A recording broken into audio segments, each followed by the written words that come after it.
3-2 record so far this season.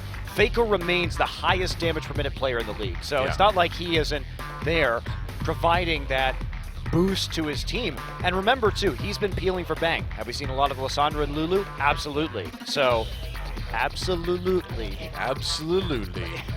Faker's still ridiculously good, for sure. And I'm just waiting for the Vi buffs to come in, because then Bengi will really be back. Get that Vi going again. And Italy ban against Flawless alongside the Alistair, Secret's best pick. So Soar will be in this game.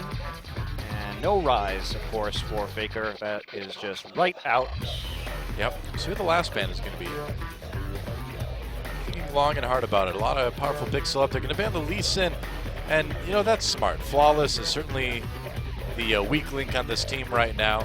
Either Flawless or Soar, you could say. And so if you take away his two primary junglers in Nidalee and Lee Sin, you know, we'll see what he has left. They are going to deny the Lulu. SKT has liked to play mid-GP this season, but yeah, it takes some time to scale, and that's what SKT's been doing every game. Tahm Kench top lane, or Poppy top lane. You take something like GP, or you take a blue Ezreal, and you really start rolling. And that is a Graves lock, presumably for Bengi. That is not what we expected, Doa. Well, I mean, it's been a few years. It's time for Bengi to expand his jungle repertoire. All right, it could be a top lane Graves. True. To be fair, we don't necessarily know that Bengi is playing this, but this would appear to be well outside of his wheelhouse. Unless he's suddenly become a Graves master. Just when you're ready to count Bengi out, he comes back. It's true. So, it's true. Corki probably in the mid lane for Faker. I think that's what we can suss out. That has been a Faker champion so far this season, and less of a Bang pick. That's fairly likely. Lucian could be locked in. I don't know about the Alawi. We have not seen it yet in Korea. Especially not this early. You wouldn't be grabbing that one. Then again, it is SBENU. Sauce has been known to do some crazy things. Heimerdinger would also be one of those crazy things, but will probably not be locked in. There we go. All right. Trundle last minute. You were getting worried there, weren't you, Doa? I was getting a little bit worried. It's okay, you don't have to be worried. Lucian and Trundle. So it's basically a composition that we might see SKT run, the exception of that Trundle, but lots of emphasis on the Lucian carry in the late game. Nuclear has been a bright spot in an otherwise pretty dark season for SBENU. Sonic Boom thus far, and oh boy, triple AD carry. Yes, indeed. And Bang on Ezreal has been a classic for SK Telecom. Bengi maybe just grabbing that Elise, and you might be right. That might just be a top lane Graves. I was suspicious, Doa. Or you could be wrong. I could also be wrong. Could be wrong, too. You don't know yet. You don't know which it's going to be. Wrong or right. Braum is the pickup. I mean, you have to believe that Tahm Kench is probably coming next for SKT once they see what the top lane pick is. Makes sense. And Secret known as a great Alistar player. That's why we've got the ban against him, but Bard could work too. Blitzcrank would be really entertaining, and it might be a top Quinn here for Soar, with Sawson taking that Lulu in the mid lane. Setting up for a pretty strong 4-1 split composition. They need a jungler though, don't they? Yes, they do. Unless they're going to do something truly wacky like have Trundle jungle. Should be quite slow on the clear time. But the Elise and the Bard, so lots of peel. It's all about nuclear this game. Yep. The Fiora for Soar. Okay. And Flawless will be using that Elise. So what's the final pick for SK Telecom going to be? Poppy's gone right through the draft, but honestly, SKT has not been one of the better Poppy teams. Duke has not been one of the better Poppy players. See, I feel like Wolf could be a good Poppy player. I'm a little bit surprised that he's not.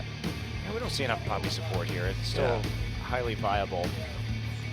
But they've got a lot of choices right now as to what they want to play against the Fiora. The Quinn is up. The Tahm Kench is up. And we've seen a lot of those late game Tahm Kench and Fiora duels go down to if Fiora can manage to riposte basically the Devour. Because if not, we've seen how someday can lose in that duel, but it may just be a Poppy again. Hey. I don't know about this. All right, and so that'll be a top Poppy, and so will be Bengi using that Graves in the jungle. So a bit of a surprise, but they're taking a triple AD carry composition. Faker can play either Ezreal or Corki, as can Bang, so we'll see which one it shakes out. Generally, we've seen the Corki on Faker and the Ezreal on Bang, but it looks like they're going to switch it up this game and actually just play the mid lane Ezreal. Nope. All right. Swapping it. I thought they were probably going to swap it. Nope. Oh, they do. Okay, there we go. All right. Nope. Oh. No, they've got until 20 seconds. I think they're going to give Faker Corki. Huh? Yep. All right. Thought so. So end up with the Bang Ezreal instead. They've got the disengage. So again, we saw this from the Tigers. They take the Braum early to prevent a counter to their poke composition. Trundle was already taken though, so by the time that was locked in. Well, we saw something similar not work out too well for the Rocks Tigers. We'll see if SK Telecom can make it happen against SBENU. Yeah, that Trundle was still flexible at the time though, because they hadn't locked in Fiora, so just doubling down. They have Poppy and Braum for disengage. And just like we saw in game 1 of the Tigers versus Africa, it really comes down to SBENU's ability to pull off some TP flanks, and they don't really have the best team composition for it. Well, we'll see if SK Telecom can take the win, move out ahead in this best of 3. Time to get in the game and find out. Mother Nature, everybody wants to lose. And welcome to Summoner's Rift. SBENU, Sonic Boom, taking on SK Telecom, our reigning League of Legends World Championship team, who this season has kind of missed a couple beats so far. But if you think back to early 2015, there was a lot of experimentation going on. The results didn't really look that much better, and we all know how that season ended up. It just takes time. I don't think that SKT is really experimenting right now. I think they're just trying to iron out the kinks with Duke and replacing that top lane position, and they're dealing with a meta where Bengi really isn't the best player to have on your team. So as long as this sort of highly mechanical carry jungling comes about, and there aren't a lot of utility picks, Bengi is a smart jungler when it comes to pathing and when it comes to controlling vision and creating pressure, but he certainly isn't a dazzler, and hasn't been for a while when it comes to just outplaying somebody in a 1v1 or playing delicately in a team fight. But in the club scene, Bengi is totally known as the Dazzler. The Dazzler? It's true, I've heard. I've heard the rumors. Bengi the Dazzler? That's right. They call him the Dazzler. You can find him at the club. Oh boy, some quality HP sustain in our top lane. We're going to end up with standard lanes this game. Yep. That's right, and really, I mean, everyone's just kind of curious to see how this is going to work out for Bengi. Meanwhile, Bang taking some early hits here. Yeah, burns his heal super early on. Yeah, well, Secret had a really good Trundle pillar, and when you are able to land that early on, it costs a lot. They also hit level 2 first. Yeah. So pretty easy advantage taken there by Secret and Nuclear, and you don't want to end up in the Trundle Lucian lane if you are Braum and Ezreal. But this is one of the reasons why SKT has been just struggling in the early game, is that they play scaling like this. Is their composition powerful late when it comes to Siege and Bang taking over the game on Blue Ezreal? Yes, and they've had huge comeback victories, like the game 1 they had against the Rocks Tigers with the Blue Ezreal. But it definitely has not been working out for them when it comes to getting the gold lead at 15 minutes. Yeah, very true. I mean, you add into that just the crazy stuff Faker's been able to do on this Corki once he gets rolling too. You can kind of nearly always count on SK Telecom to have a pretty strong late game.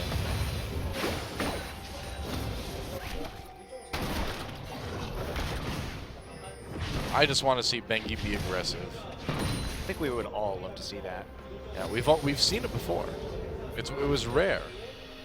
But when the Vi pick was viable. Well, at least N2 historically, but yeah, that was more in Season 3. He's shaped a new identity for himself, I think, ever since then. Wrong identity, I guess. Well, it's worked in last some year, in some yeah. metas, Noah, it's wonderful. In others, like this one, it's not exactly the greatest. But we also see players like Peanut, who last year, of course, part of it was he was more of a rookie, struggling. But when he can actually play aggressively, it's an entirely different story. Yeah. But big advantage so far for Duke in the top side, getting the better of that lane pretty quickly. Yeah, really out farming Soar at the moment. And Duke's Poppy. Should be interesting to see what he can do on that.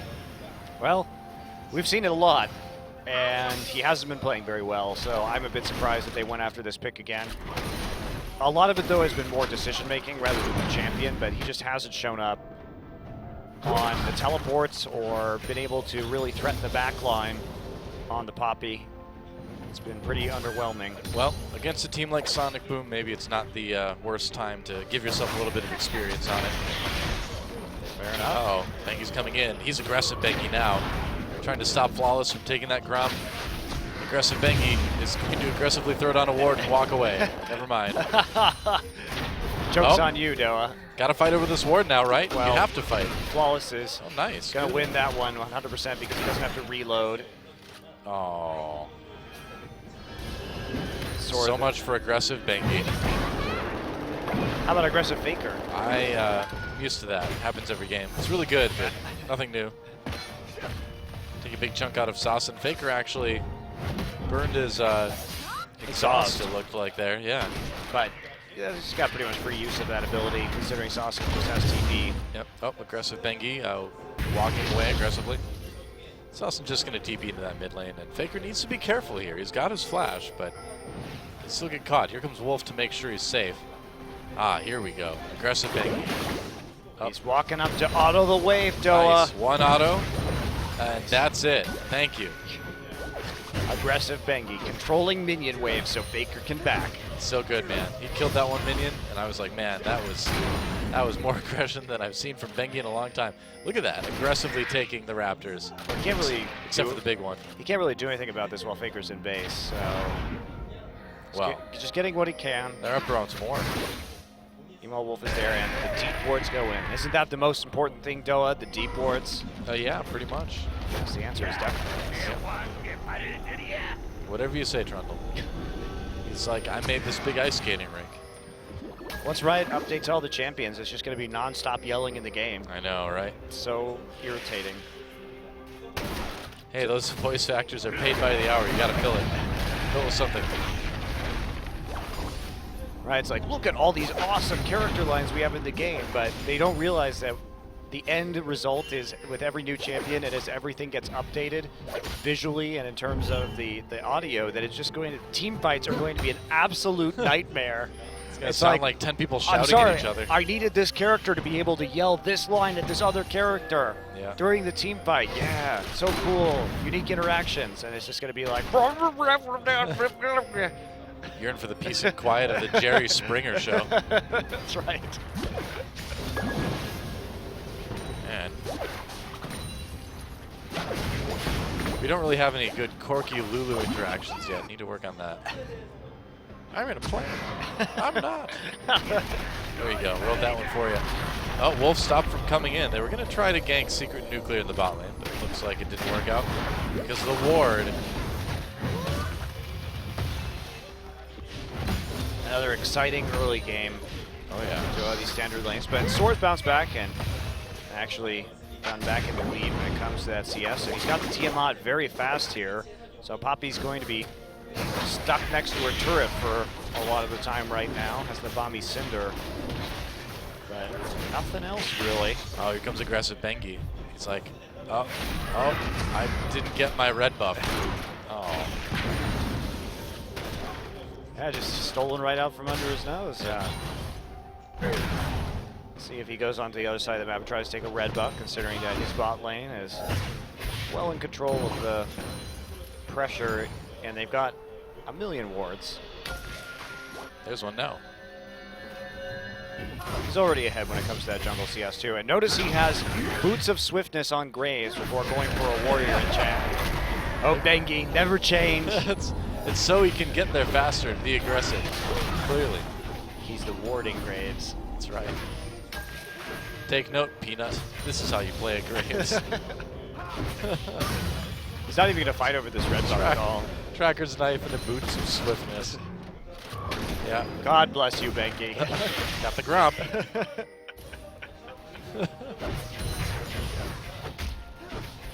You know, the champions may change, but the play stays the same. Uh-oh, now, okay, never mind. Here's the big change. Aggressive nature. Nice. He wants that red buff. He got it. Nice. Nope. No. Oh, he didn't get it. He did, okay. I was worried there. I got fooled for a second, too, because I saw the one on Flawless. Yep. There you go. Nice aggressive move, Bengi. He's methodical. Comes in at the right time. That's the intelligence right there. Perfectly timed. Faker has the ability to roam out of that mid lane. Yep. So he set it up, and it does work out in the end. As much fun as we make of Bengi, he succeeded in trading that red buff when all was said and done. Well, Bengi is becoming, quietly, one of the greatest League of Legends players of all time. You realize this, right? In terms of results, he's won 2 World Championships. He's won like 1 million seasons here in Korea. And he's never bad. He's always pretty good. Yeah, he's pretty good to really good. I mean, he had a bad season 4. Overall, his showing was not particularly inspiring, and we wondered if he was even going to come back for season 5. And we found out he even had thoughts of retiring, and Coma convinced him to stay. But even then, he wasn't as bad as some other jumpers. You can't deny 4 titles and 2 world championships. So. Yeah, that's right. Successful Bengi. Saucin gets in a nice safe ward to watch for ganks coming in. Oh, gets pinged immediately though. They know it happened. Well, I saw him walk out very briefly, so they have a very good idea of where that ward is. And Faker's been great at using the package effectively to set up ganks. Always that possibility that you can go after a Fiora perhaps in the top side. They have tons of burst up there already.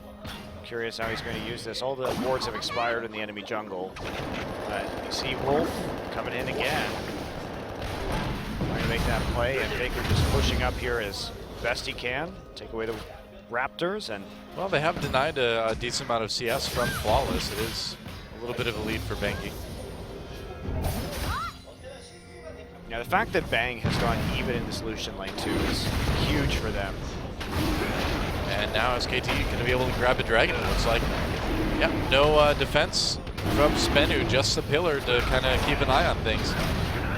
Dragon's dying pretty fast, though. Faker's backing away, wants to go protect his mid lane, as it looks like Bengi and Wolf should have this one. And they do. Well, Bengi doesn't have smite, so they do have to burst it all the way down to 0, but Very polite applause for that dragon. well, this is a solid sign, at least for SKT. Like we said, coming in, they were last in the league in terms of their dragon control. They had only taken 32% of the dragons in their games. And this is a team with more wins than losses.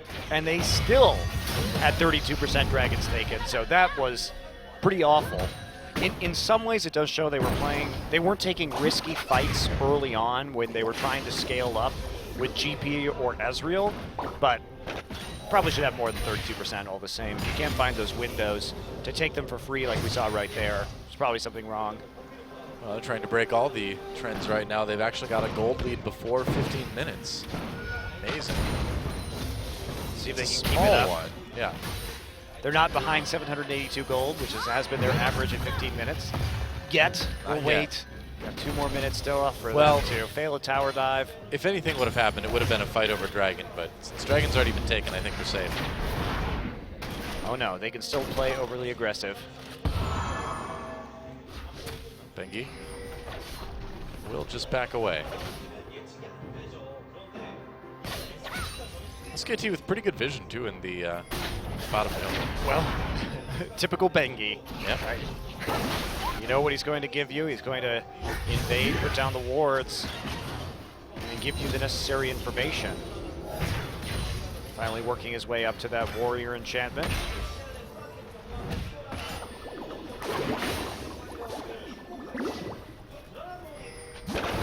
Oh, wow, Faker really making Saucin pay for trying to come up and grab that CS. Makes him miss a few, but the lane is still even. This has been the most like passive Graves play I think we've seen this season, except for possibly Blank. But Blank also wasn't getting the same level of deep vision in as Bengi has been. He basically just sat and farmed in his own jungle the entire time. True. Well, they know what's up. They're clearing those wards. And SKT getting all the objectives this game. They're going to go for the Rift Herald as well. Probably give that over to Bengi. Maybe Faker. Nope, Bengi. It's a jungler's buff. It is a jungler's buff. Bengi needs it to be just that much faster to get in and place more wards down, Doa. Wants to be aggressive. Can't blame the guy. This is really interesting, actually. That's an Eye of the Watchers onto Lulu, Sasin. So that's a different take onto the Morello Nomicon. It's actually cheaper than Morello Nomicon. Huh. So really curious. He's actually built this instead of a Frost Queen's Claim, but you're going to have a lot more wards out of that, and you still get that 100% mana regen and the 10% cooldown reduction. You also get gold. It's a gold generation item. And unlike Morello Nomicon, so you get 25 ability power instead of 80. Yeah. So you get less ability power, but you get more health against the poking Corki. This is a really weird Lulu build, but I'm kind of into it, Doa. Yeah, I mean, you're able to get a lot of mana regen too, and having the wards will help keep you safe.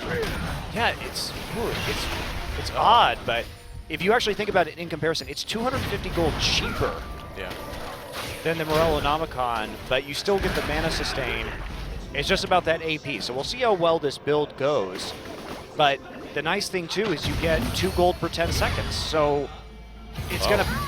Zor pops the grand challenge on the Duke. Duke looks like he'll be okay though. Faker goes in onto Sasin. There's a Lulu ult though. Faker just gets baited really hard. Has to use his exhaust on Flawless. Looks like he'll be able to get away though. Maybe. Oh, Lulu's catching up. One Glitter Lance to do it. Bengi comes in with the smoke grenade though.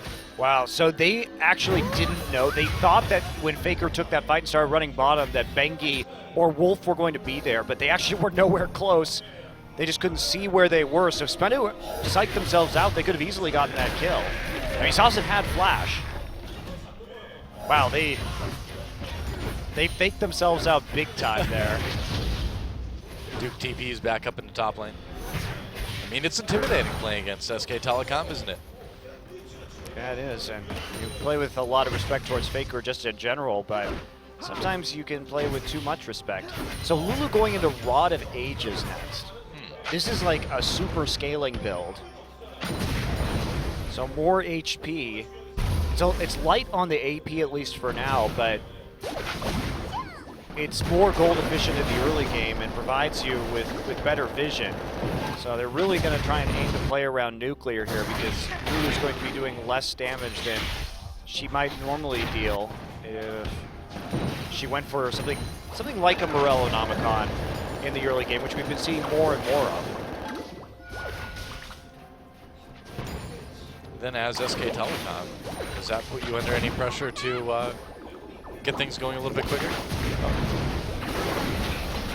Bengi gets cocooned. Flawless takes a lot of damage though. They draw the ult out of Sasin.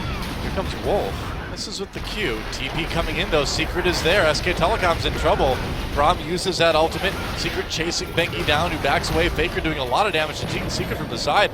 And Sasin got chunked too low to really follow up. Nuclear coming in, but here comes Bang. Bang. So close. So he's going to go for it. Yeah, Q on the Flawless. Cocoon.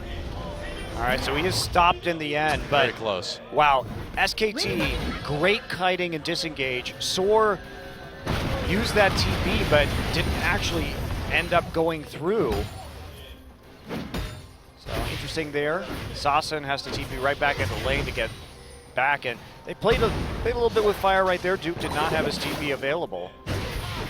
Yeah, it looked dangerous for SK Telecom early on. But just at the last minute, Sasin took a lot of damage, and it ended up being a fight that SBENU couldn't really follow through with. I'm going to go back to this Eye of the Watcher, because I'm very intrigued by it. So let's compare it to Frost Queen's Claim, because they're both going to build out of the Frost Fang. Yeah. So you have the same cooldown reduction, the same gold generation, the same base mana regen, but you get 30 of more ability power for Frost Queen's Claim in addition to that active, but you get, which gives you the vision, right, and the utility of the team fights, but instead you go with the wards instead. They have exactly the same cost. I don't know which is better. Sassen's always been a very creative player. True. I feel like I'd still side with Frost Queen's Claim just because of the utility it gives you. I think I would too, but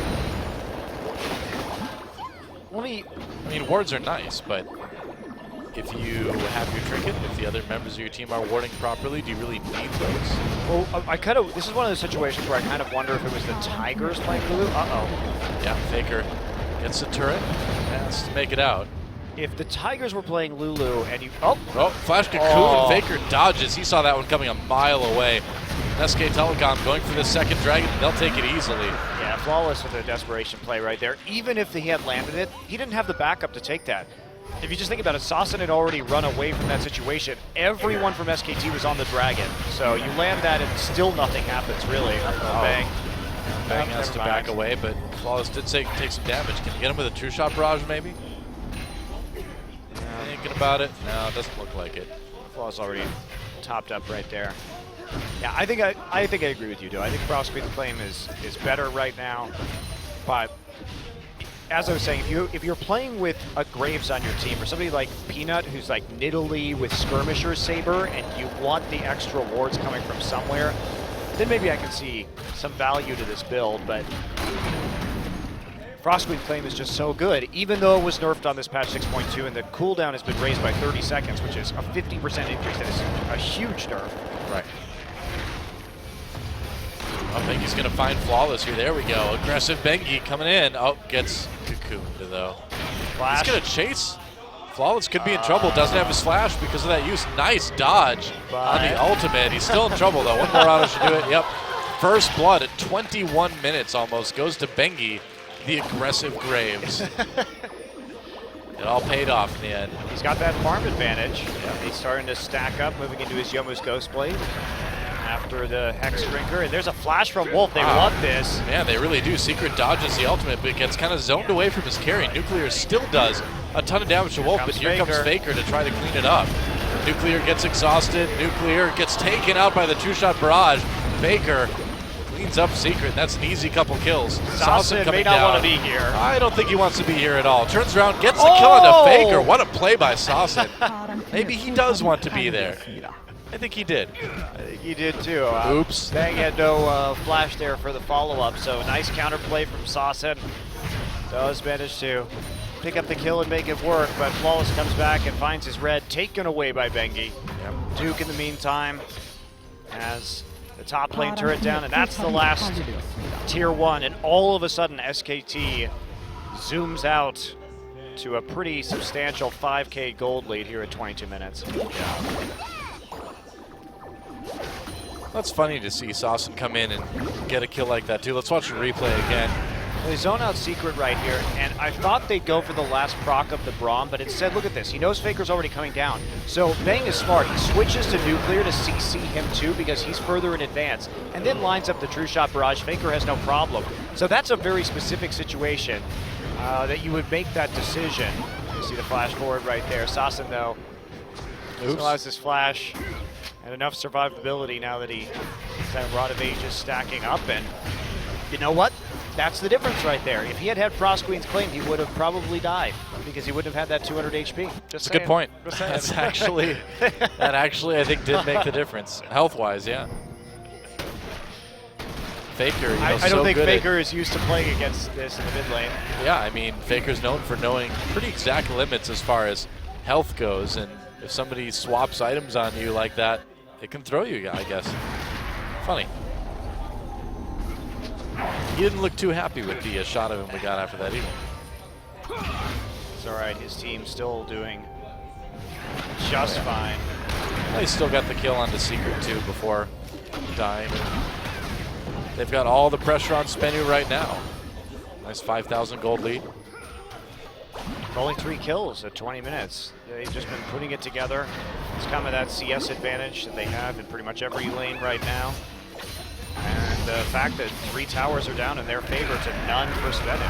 Yeah. Oh, Wolf is kind of on his own here. Cocoon comes in, bang, can't save his carry.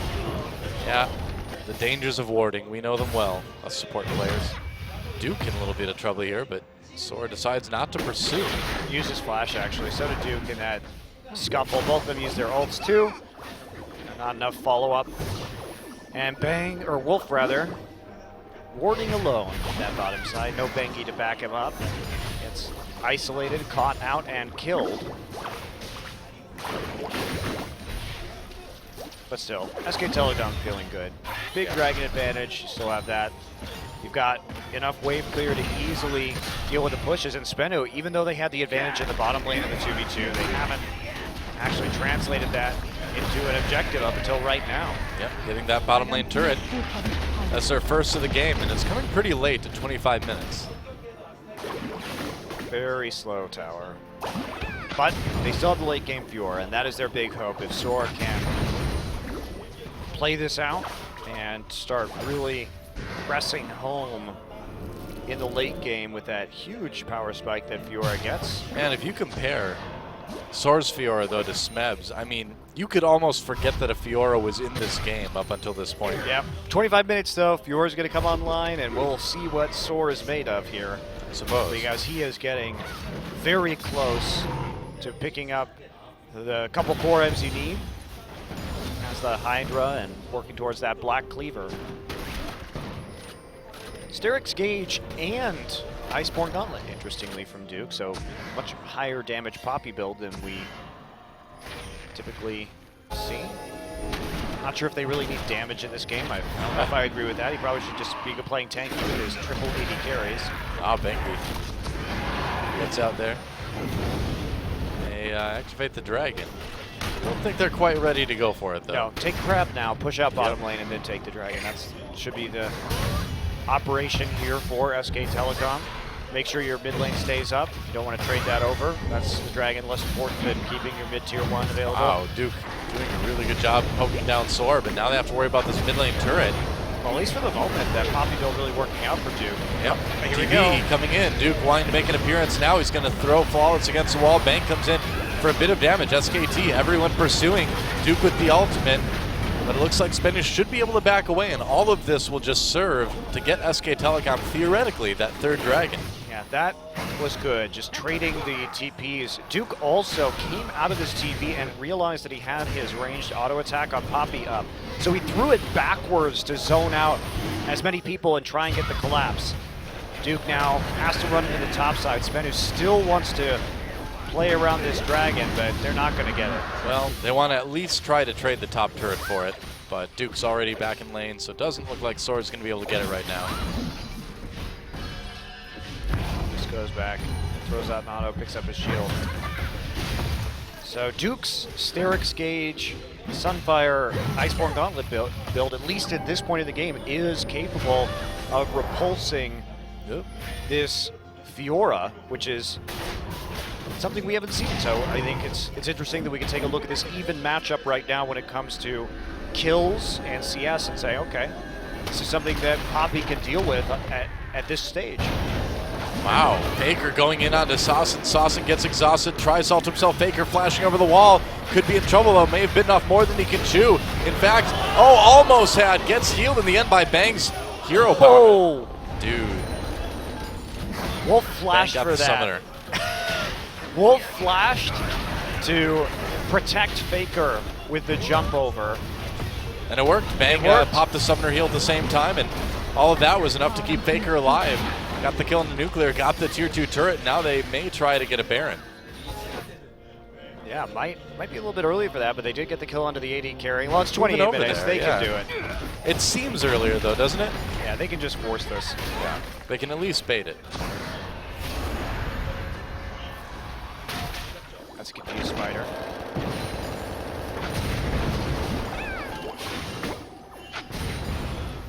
We'll have to at least try this round before Nuclear can get back to the pit, and they're going to start it. All right, so now Nuclear's back up, but he's a long way away. They have to respond. SK Telecom doing his Baron pretty quick though. Wolf just blocking some damage. They're going to disengage. Flawless may have come a little bit too far forward. Braum ultimate doesn't connect with anybody, though. And that's looking a bit disjointed. Yeah, it is. You have the Braum, you have the Braum ultimate, you have 2 Iceborne gauntlets. You can't track anybody down right there. Not the best engage, but SBENU dancing around just enough to deter them from taking the Baron and actually probably closing out this game. Yep. Still holding that 5,000 gold lead at 29 minutes, which is pretty nice. Bang's not going to get any weaker either, and we know what he can do in the late game on a blue build Ezreal. Exactly. Faker's still very strong. Bengi actually doing a lot of damage. The whole team just doing a lot of damage. And Wolf soaking a lot of damage. He's there to be the sponge. Yep. With when we see actually him pick up the Frozen Heart in the end, and their only damage threats are Fiora really and Lucian. By going for Eye of the Watcher, Zazen has delayed some of his AP, so he's not going to be quite as strong as other Lulus would be. Looks like he wants to pick up a death cap now. Yeah, it still has the Rod of Ages stacking, so it's not going to be terribly weak, but just chose a more delayed late game Lulu build based around Vision. Aggressive Bengi's killing all the wards. He's got it on lockdown, man. Yep.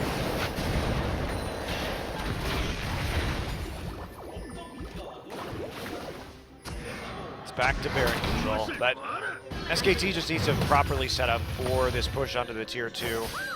Duke's still there. We'll see what the state of Fiora versus Poppy is. Looks like it's pretty good for Poppy. I was going to say, Duke on the run, though, so after getting the knockup, but that actually dodges a riposte. Duke turning around, throwing Sora into the wall there. Wow, and neither wants to finish it, but Duke seems to be kind of coming out ahead. Well, now that he sees Flawless is over on the other side of the map, he now really he wants this one. Yep, W works. There's a knockup. Sora trying to dash away. Duke comes in again for the kill. He gets it, though. Oh, hello. Shot barrage a little bit late. Protection barrage. Yep. Culling will be absorbed by Unbreakable, and SKT just pounding their way through. Now, Duke, of course, does have more gold due to the global objectives, but these items just working extremely well against Fiora. I'm excited to see if other people pick up on this Poppy build into this matchup. Well, finding a way to take up Fiora has been kind of a premium. Yes, it to be has looking been. for. People are figuring it out. Here comes the teleport coming in. Flawless Secret not able to make a big impact into stopping SKT from going to this Baron. They're still doing it. Zazen waiting. Baron getting low. This is dangerous for SKT. They get the Baron. They can turn around now. Secret caught out completely. Has to flash over the wall. That's the Lulu ult out of the way as well. And so that's going to mean an easy team fight for SKT, I'm thinking. Well, Wolf getting low, though. Yeah, that was actually a really nice pillar by Trundle to disengage because he put it, instead of putting it on Poppy and the Braum, he actually just hit it right over the wall to make sure that Faker and Bang couldn't use their gap closers to come over and finish off the kills. So he actually keeps everybody on his team alive by doing that. But still, in the end, the Baron to SK Telecom. It's true. And it may be a dragon pretty soon, too. Dragon number 4. Yep. Coming up for SK Telecom as SBENU tries to push up this mid lane. It's time for a nice shopping voyage. Shopping voyage. That sounds like It's an odyssey of shopping. Viking themed good story, you know? Shopping voyage. I'd go there. I would get my Viking supplies there. Oh, trying to go after Faker, but getting a lot of damage done with the culling. Over the wall comes Bang, though. Nuclear takes a big chunk of health. Missing. Duke comes in.